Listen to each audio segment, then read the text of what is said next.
अस्सलाम वालेकुम दोस्तों, हाल ही में हमारे पंजाब के रिटायर्ड डीजीपी हैं, उनके बेटे की डेथ हो गई है कुछ ही दिन पहले घर में ओवरडोज़ की वजह से।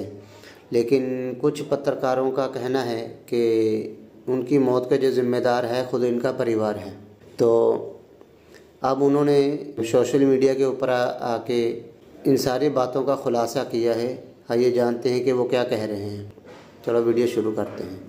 16 अक्टूबर को पंजाब के पूर्व डीजीपी मोहम्मद मुस्तफ़ा और पूर्व मंत्री रज़िया सुल्ताना के परिवार के ऊपर गमों का पहाड़ टूटा। इकलौता बेटा जो है वो संदिग्ध हालत में उनकी मौत हो गई। लेकिन उसके बाद एक बड़ा आरोप जो है परिवार के ऊपर लग गया। परिवार अभी बेटे के शोक में गमज़दा था, लेकिन अब दूसरा जो आरोप लगाया उसके बाद कहीं ना कहीं पूरे परिवार जो है वो इस समय काफ़ी गंभीर भी है। बात करने के लिए सीधे पूर्व डीजीपी मुस्तफ़ा जी मेरे साथ हैं, उनसे बात कर लूँगा। सर, पहला तो 16 तारीख को आप लोगों के साथ त्रासदी हो गई बड़ी, लेकिन उसके बाद अभी आप लोग शो का कुल थे ही, लेकिन ये दूसरे आ गया शमसुद्दीन नाम का शख्स सामने आया है। वीडियो उसने कुछ वायरल की और कंप्लेन आपके ऊपर आपको हुई है परिवार के ऊपर। देखिए भाई साहब, ये शमसुद्दीन और उसकी शिकायत और एफआईआर मेरे लिए कोई they are not an issue of concern for me. मेरे लिए तो सबसे बड़ा इशू आज की डेट में मैंने बेटा खोया है, उसका गम है। बेटे के अब मुझे एहसास हुआ कि बेटे की मौत से बड़ा कोई दर्द नहीं हुआ। बेटे का जनाजा बाप के कंधे पे हो, उसका वो बहुत बड़ा गम होता है। पिछले 6 दिन से या 7 दिन से मैंने कोई कॉल नहीं ली, मैं टोटली ऑफलाइन रहा। यहाँ तक के चीफ मिनिस्टर्स के फ़ोन आए, एक्स चीफ मिनिस्टर्स के आए, कॉलेज सब में मैसेज भेजता 2 लाइन प्लीज़ मुझे माफ़ कर दीजिए, मैं इस पोजीशन में नहीं कॉल लूँ। हमारे कांग्रेस के बहुत लीडरों के फ़ोन आए, बड़े बड़े, मैंने किसी का भी फ़ोन नहीं सुना क्योंकि मैं इस हालत में ही नहीं था। मेरे अंदर का बाप मेरे ऊपर छाया हुआ था। लेकिन आज जब ये हरकत हुई, मुझे पता है ये हुआ है, I am aware of everything. ये बहुत बहादुरी वाला काम उसके बाद मैंने अंदर के बाप को दफन कर दिया कुछ वक्त के लिए, और जो मेरे अंदर का सोल्जर है, सिपाही है, वो जाग उठा। ये चमचुद्दीन पमचुद्दीन, मैंने देश के दुश्मनों से लड़ाइयाँ लड़ी हैं, गोलियों के साथ खेला हूँ, इनकी मैं परवाह नहीं करता हूँ। झूठ के पैर नहीं होते, फॉल्सहुड के। या हफ्ता 10 दिन में, 4 दिन में लोगों के सामने आएगा। मुझे पता था कि ये होगा क्योंकि मेरा बच्चा, मैं डिटेल में नहीं जाना चाहता, पिछले 18 साल से एक रोग से ग्रस्त था जिससे पंजाब के बहुत माँ बाप अपने बच्चों को खो चुके हैं। मेरा बच्चा भी उसका शिकार था 2007 से। अब हम भुगत रहे हैं उसी में। अल्टीमेटली वही लेके बैठ गए ना उसे। बहुत सारे इंसिडेंट हुए, कितने, ये पुलिस को पता है, सबको पता है, कितनी बार थानों में, कितनी बार क्या क्या हुआ। मुझ तब से बस मैं ये मिला के कहूँगा कि आखिर में 2024 में एक ऐसी चीज़ उसने कंज्यूम की, आइस जिसे कहते हुए, साइकोटिक हो गया। फिर पीजीआई में कंसल्टेशन लिया गया, फिर जेर इलाज थे वो पंचकुला के प्राइवेट हॉस्पिटल में, पीस ऑफ माइंड हॉस्पिटल है। साइकोटिक क्या होता है आपको बता देता हूँ। आपने सुना होगा स्किज़ोफ्रेनिक, स्किज़ोफ्रेनिक बहुत सुना होगा ना। स्किज़ोफ्रेनिक ये होता है, जो चीज़ नहीं होती वो दिखती है, जो चीज़ नहीं बोली जा रही वो सुनती है, जो हकीकत नहीं वो आपको सच लगता है। ये साइकोटिक होता है। हमने बच्चे को दवाई दी, 1-2 महीने ली उसने।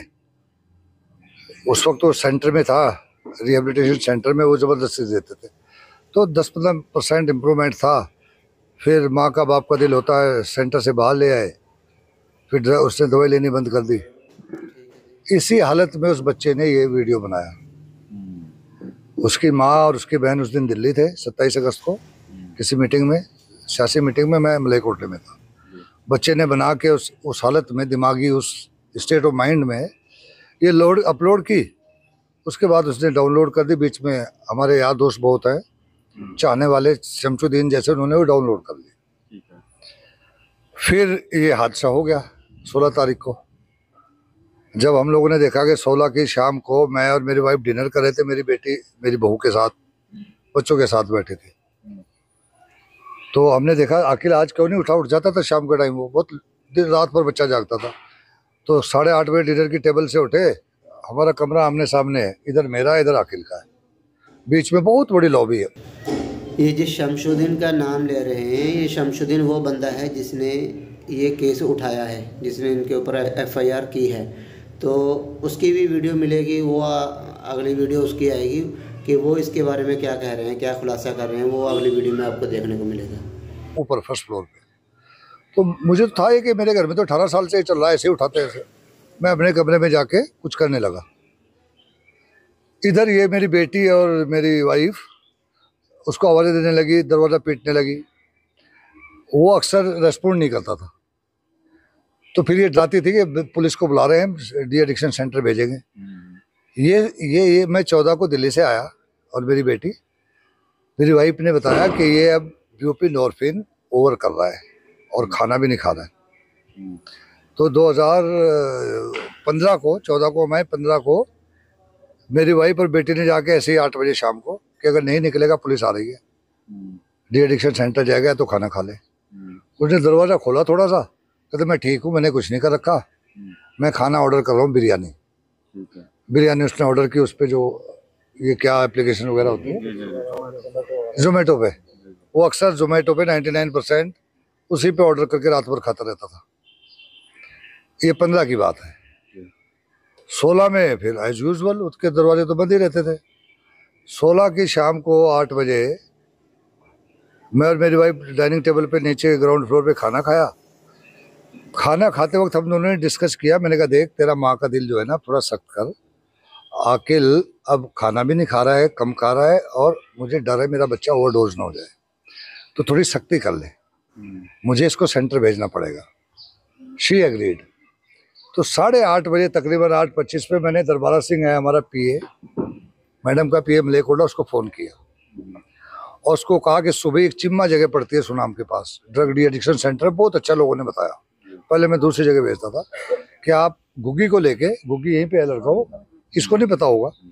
मैंने कहा सुबह 6 बजे वहाँ चले जाओ, उसकी हालत बताओ मुझे क्या है, उसका फेस स्ट्रक्चर क्या है, उनको कहो मैं दुगने पैसे दूंगा, तिगने दूंगा, लेकिन मेरे बच्चे को खाना बाहर से मिलना चाहिए। जोमेटो मैंने तो उसका वहाँ इलाज करना है, जो दवाई ले वो। ये बात हो गई। मैं अपनी बेटी से भी शेयर नहीं कर पाया। मैं अभी जहन में वर्कआउट कर रहा था कि मैं वो सुबह उनकी रिपोर्ट आएगी, यहाँ से अपनी गाड़ी में कमांडोज वाले में जाके मैं और मेरी वाइफ छोड़ के आए। मीनवाइल 8:30 उन्होंने देखा आज तक अभी उठा क्यों नहीं है। मैं अपने कमरे में बैठ गया, उन्होंने दरवाज़ा खटखटाया, 5-4 मिनट कोई रिस्पॉन्स नहीं आई, धमकी भी दी। फिर मेरी बेटी उधर से जाके ऊपर से एक बालकोनी जाती है मेरे घर के साइड में पीछे, उसमें को चढ़ के पीछे गई। पीछे का दरवाज़ा बंद था लेकिन चटकनी नहीं लगी। वो अंदर गई तो ही वाज नो मोर। उसने दरवाज़ा खोला, फिर घर में क्या होगा, जिसने भाई देखा, एक बेटा हो, मातम जो होता है। मुझे तो पता था बच्चा, पता नहीं घंटे पहले हो चुका था, 2 घंटे अल्लाह जाने, 4 घंटे या 10 मिनट। वो ठंडा था लेकिन माँ बाप को चैन नहीं आता, हॉस्पिटल लेके गए, फटाफट पंचकूला उन्होंने ईसीजी वगैरह की, वो तो था ही नहीं। फिर ये कहते जी आपने पोस्टमार्टम नहीं कराना। मैंने कहा मैं पोस्टमार्टम कराऊंगा, चूँकि मैं पुलिस अफसर हूँ, मैं समझता हूँ हम लोग पब्लिक लाइफ में हैं। और ये वीडियो भी वायरल हुई थी कि बहुत सारे कुत्ते हैं जो भौंकेंगे, तो कल तुम चाहते हो कि तुम्हारे बच्चे की कब्र खोदे, मैं पोस्टमार्टम कराऊंगा। इनकी मर्जी के खिलाफ मैं पोस्टमार्टम कराया। रात को मोर्चरी में बॉडी रही, सुबह पोस्टमार्टम हुआ, 11 बजे बॉडी मिली, 11:30 लेके आए, दफनाया। उसके बाद मैंने कोई कॉल नहीं ली।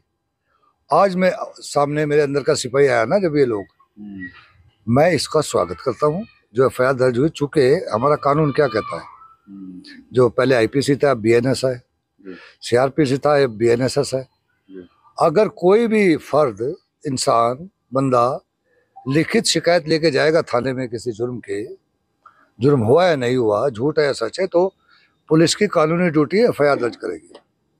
हम नहीं करते वो दूसरी बात है, लेकिन जब ऐसे सीरियस इल्ज़ाम हो और पब्लिक फिगर पे हो, सो कॉल्ड हाई प्रोफाइल, तो पुलिस का फर्ज बनता है कि वो एफआईआर दर्ज करे। और तफ्तीश तो मैं इसको वेलकम करता हूँ, एसआईटी बनी है। और भी अच्छी बात यह है कि पंजाब में नहीं है, नहीं तो एक इल्ज़ाम लगना था कि पंजाब पुलिस तो मुस्तफा के दबाव में आ गई है ना, शासन में हम लोग। तो राजनीतिक साजिश तो नहीं है सर इसके पीछे? 1000%।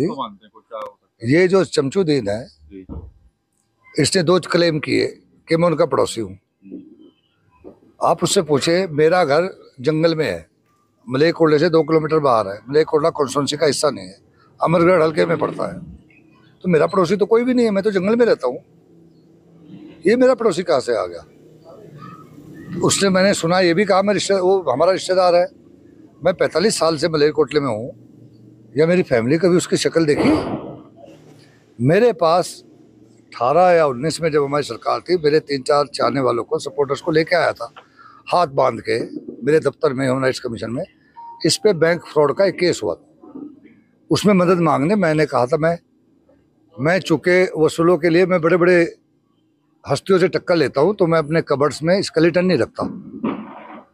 मैंने कहा मेरे बस की बात नहीं, मैं इस काम में मदद नहीं कर पाऊंगा आपकी। ये जो हमारा एमएलए है सिटिंग, उसका पीए है, 3.5 साल तक उसका पीए रहा। 8 महीने पहले उन्होंने निकाल दिया। इसके बारे में मैंने पता किया, इसको निकाला क्यों? ये तो सबसे क्लोज था उसका पिछले 20 साल से, बीएसपी में थे, वहाँ भी साथ थे। तो जो मुझे सुनने में आया भरोसेयोग सूत्रों से, मलेरकोटले में एक कहावत चलती है पिछले 3 साल से कि मलेरकोटले में कोई 500 का नोट नहीं बचा, सारे शमसुद्दीन ने लूट लिए। ये आम लोगों की जुबान है कि 500 का नोट नहीं यहाँ मिलता, अब शायद जाली नोट शमसुद्दीन चला दे। सब लूट लिए इसने।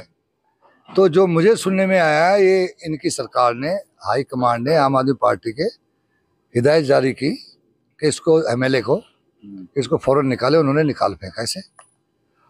ये 8 महीने से, इतनी तो इसकी कोई पॉलिटिकल सियासी हैसियत तो है नहीं कि किसी के साथ जाएगा, अपने घर बैठा। पता नहीं, जो मेरी इन्फॉर्मेशन है मैंने निकाली 5-4 दिन में, एक और पार्टी का पॉलिटिकल लीडर है, उसकी गोद में बैठा है, बहुत बड़ा लीडर है। मुस्तफा से छोटा मोटा तो आदमी कोई रंजिश नहीं रखता, मुझसे रंजिश टॉप के लोग ही रखते हैं। आप भी आगे कुछ कार्रवाई करेंगे क्या? कुछ कानूनी कार्रवाई आप लोग एडवाइस कर रहे हैं अपने? कानूनी कार्रवाई है, सबसे अच्छा कदम ये है। एसआईटी बन गई है, इसी में सब कुछ होगा। अगर ये सच है, मैं कानून का सामना करूंगा। अगर ये सच नहीं है, तो ये भी एक बहुत संगीन इल्ज़ाम है, संगीन जुर्म है। एक मरे हुए बच्चे की रूह को, उसके माँ बाप को ये तकलीफ पहुंचाना, सीरियस इल्ज़ाम लगा के, ये भी बहुत बड़ा सीरियस जुर्म है। तो इसी एफआईआर में सब कुछ होगा। चलिए ठीक है, धन्यवाद। तो डीजीपी मुस्तफा साहब से हमने बात की है। साहब कह रहे हैं कि अब तक तो बेटे के गम में था, और आज मैंने अपने अंदर का जो बाप था उसको दफन कर लिया, और एक सिपाही बाहर आ गया। तो नाजरीन, जैसे कि आपने इनके बयानात तो सुन लिए हैं, अब हम दूसरी पार्टी जिन्होंने ये आरोप लगाए हैं, हम नेक्स्ट वीडियो में उसके बारे में बात करेंगे, और वो आप देखिए, देख कर नीचे कमेंट करके ज़रूर बताएं। ऐसी वीडियो देखने के लिए हमारे चैनल को सब्सक्राइब करें, वीडियो को लाइक और शेयर ज़रूर करें। अस्सलाम वालेकुम।